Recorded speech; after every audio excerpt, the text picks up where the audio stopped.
महाराष्ट्र के एक छोटे से कस्बे गौरीपुर में एक पुराना और वीरान अस्पताल था जिसे लोग भूतिया अस्पताल कहते थे। यह अस्पताल कई साल पहले बंद हो चुका था, लेकिन इसके बारे में कई डरावनी कहानियां प्रचलित थीं।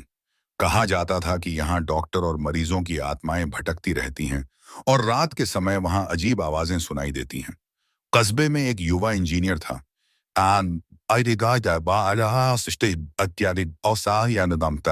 जिसका नाम था आनंद। आनंद ने अपने दोस्तों के साथ मिलकर इस भूतिया अस्पताल के रहस्य को सुलझाने का फैसला किया। उसके दोस्तों निखिल, प्रिया और दीपा ने भी इस रोमांचक यात्रा में उसके साथ जाने का संकल्प लिया। उन्होंने तय किया कि वे एक रात अस्पताल में बिताएंगे और वहां की सारी घटनाओं को रिकॉर्ड करेंगे। रात के समय जब पूरा कस्बा सो रहा था, आनंद और उसके दोस्त अपने कैमरे, टॉर्च और अन्य उपकरणों के साथ अस्पताल की ओर चल पड़े। अस्पताल के पास पहुंचते ही उन्होंने देखा कि यह सचमुच बहुत डरावना लग रहा था। टूटी फूटी खिड़कियां, जंग लगे दरवाजे और हर तरफ अंधेरा ही अंधेरा था। लेकिन उन्होंने हिम्मत नहीं हारी और अंदर प्रवेश किया। अस्पताल के अंदर का माहौल और भी ज्यादा भयावह था। हर कदम पर फर्श की चरमराती आवाजें और दीवारों पर मकड़ियों के जाले थे। चलते चलते वे एक बड़े हॉल में पहुंचे जहां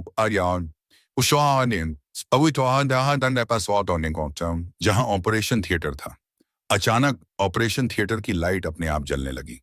आनंद ने अपने दोस्तों को शांत कराया और सब कुछ रिकॉर्ड करना शुरू किया। तभी उन्होंने देखा कि एक डॉक्टर की छाया ऑपरेशन थिएटर के अंदर घूम रही थी। डॉक्टर की छाया ने अपने हाथों में एक पुरानी ऑपरेशन किट पकड़ी हुई थी और वह किसी अदृश्य मरीज का ऑपरेशन करने की कोशिश कर रहा था। प्रिया ने घबराकर कहा, यह सचमुच भूतिया है, हमें यहां से निकलना चाहिए। लेकिन आनंद ने उसे शांत किया और कहा, हम यहां इसका रहस्य सुलझाने आए हैं, हमें पीछे नहीं हटना चाहिए। वे धीरे धीरे डॉक्टर की छाया के पास गए और आनंद ने साहस जुटाकर पूछा, तुम कौन हो और यहां क्या कर रहे हो? तुम? डॉक्टर की छाया ने गहरी आवाज में कहा, मैं इस अस्पताल का मुख्य सर्जन था। एक दिन एक भयानक दुर्घटना में मेरे कई मरीजों की मौत हो गई और मुझ पर उनकी मौत का आरोप लगाया गया। मैंने खुद को इस ऑपरेशन थिएटर में फांसी लगा ली। तब से मेरी आत्मा यहां भटक रही है और मैं अपने मरीजों की आत्माओं को शांति नहीं दे पा रहा।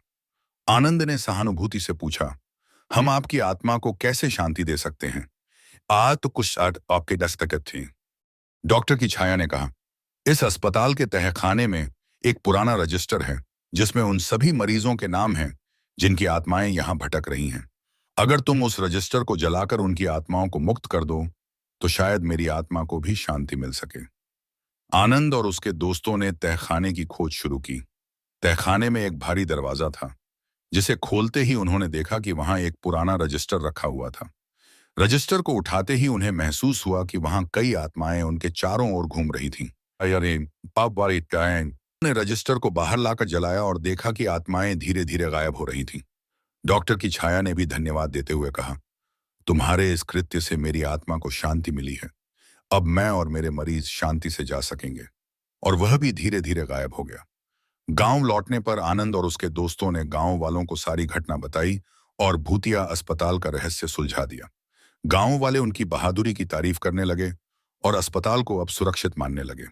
आनंद ने सीखा कि सच्चे साहस और समझदारी से किसी भी रहस्य और डरावनी कहानी का सामना किया जा सकता है। अगर आपको ये वीडियो पसंद आया हो तो इसे लाइक और शेयर जरूर करें। और हाँ, हमारे चैनल डीजी एक्सप्लेनर को सब्सक्राइब करना ना भूलें।